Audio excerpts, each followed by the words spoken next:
lived in Morant Bay.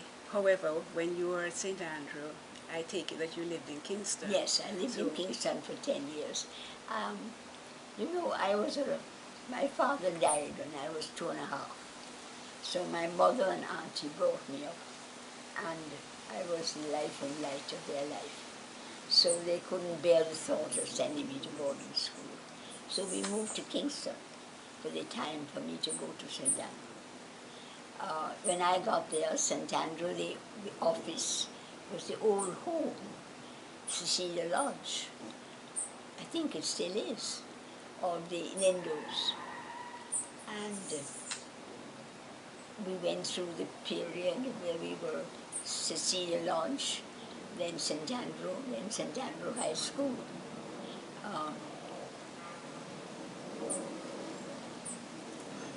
At what time did school start in the mornings? I think it was 8:10 or 8:30. I know that we finished at 1:10. I never could understand it, why it was 1:10. Yes. And we went to school. 3 of us lived on the avenue, St. Andrew, on the Seymour Avenue and Downhead Avenue, which ran into one. Hazel Hislop, Jean Tuckett, and myself. And we went to school every morning with Mr. Hislop. He dropped us on his way to work. And we were very privileged children. My auntie used to come for us every day at 1:10. So that's why I know about the 1:10. So unfortunately, this was nice for us, but we didn't get to play the games and we didn't participate in the school life, which was a shame, really. We used to have a wonderful break that we went outside and played under the Nailsbury tree, which is no longer there. And we used to play, we used to have, somebody counted numbers, and then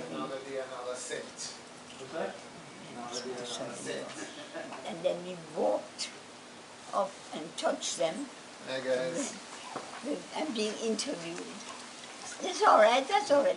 And then we would go up and touch her, and then I don't remember exactly how we gave up, but I know that we had an English girl at school, and one day she put her, her head down and put her head up like that, and they want a branch from the Nailsbury tree.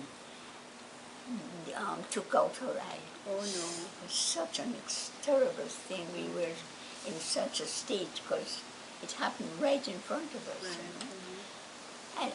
And then we used to have a swing that we used to jump out to the swing and to see who could jump the furthest. And I was excellent at it, so I was always chosen for the team. But I cannot imagine how the teachers allowed us to do this, because it was really quite a dangerous thing.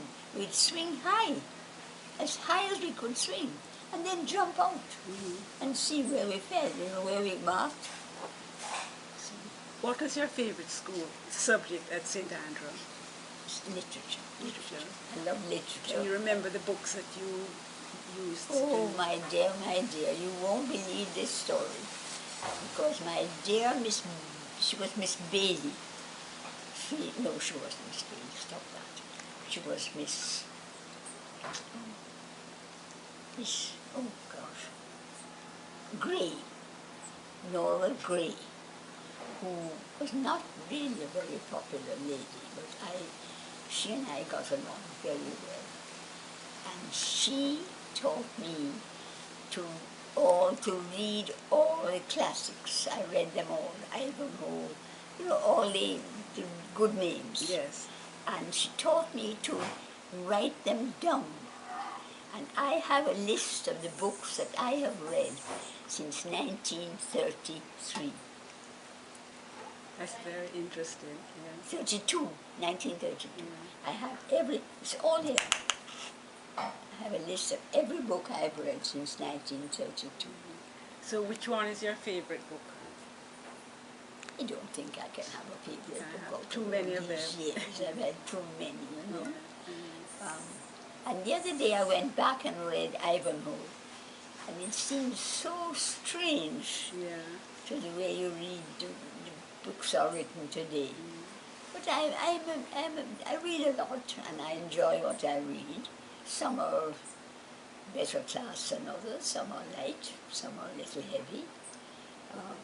But I enjoy reading, and I read quite a lot. Now I'm up to date with the Kindle reader. Okay. And the other subjects that you would have taken? History, I liked history. I liked history. I hated geography, I don't know why. And I was not good at maths. But I liked history and literature. I take it that you would have learned mostly about English history. English history, right. all English history. And we had a wonderful English teacher, Miss Garrow. She made us take, and we were learning about prehistory, like, you know, the cavemen and all that. And she had us take stones and build, not houses, just places on the ground of the house. And we used to go out there and have our break and have our snacks. And it all became very alive. I think, you know, teachers can do this for you. Yes. They can do this for you. She was a very good history teacher. Because I had a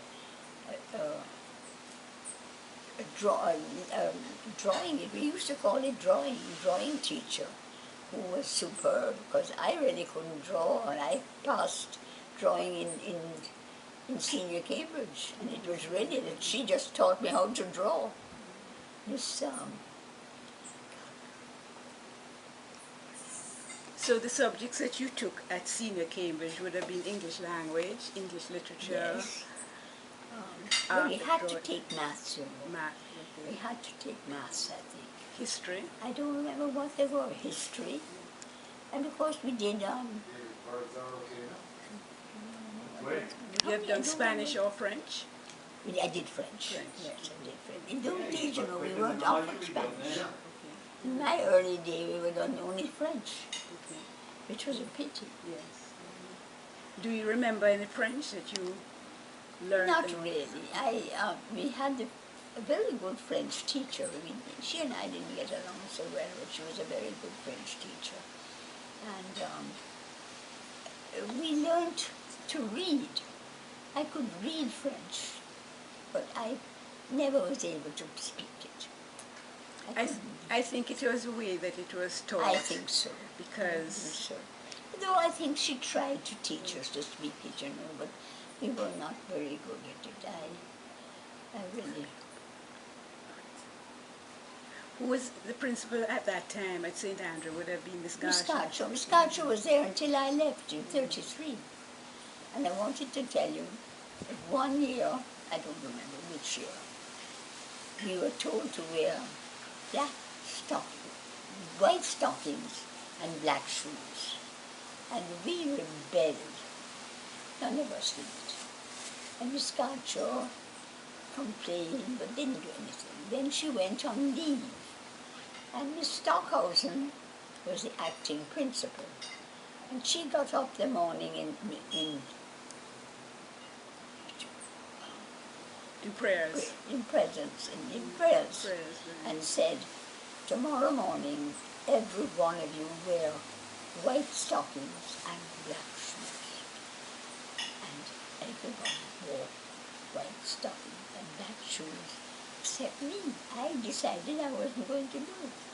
And I got to school, and Miss Stockhausen saw me. You know, it wasn't a big, big school in those days.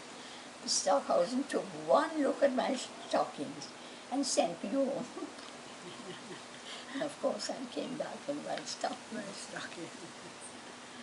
So you continued wearing white stockings up to the last all day? Of us wore white stockings. And we wore a mini blouse and skirt, which is a most unappealing looking garment. But my friend Hazel Hislop was a very stylish girl. And she was slim. I wasn't slim, I was podgy. And she pinned her blouse in with 2 safety pins, which you didn't see, and it made such a difference to the mini blouse, to the whole uniform. When you were at St. Andrew, what sports were played then? Because I don't remember, because I really didn't play. I really didn't play. I'm sorry about that. I regret that.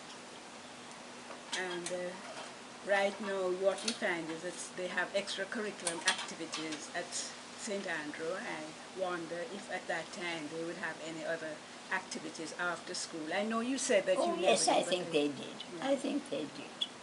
But I really didn't participate. I have a great regret for that. I didn't participate. I was in guides, girl guides, but not to any great extent. And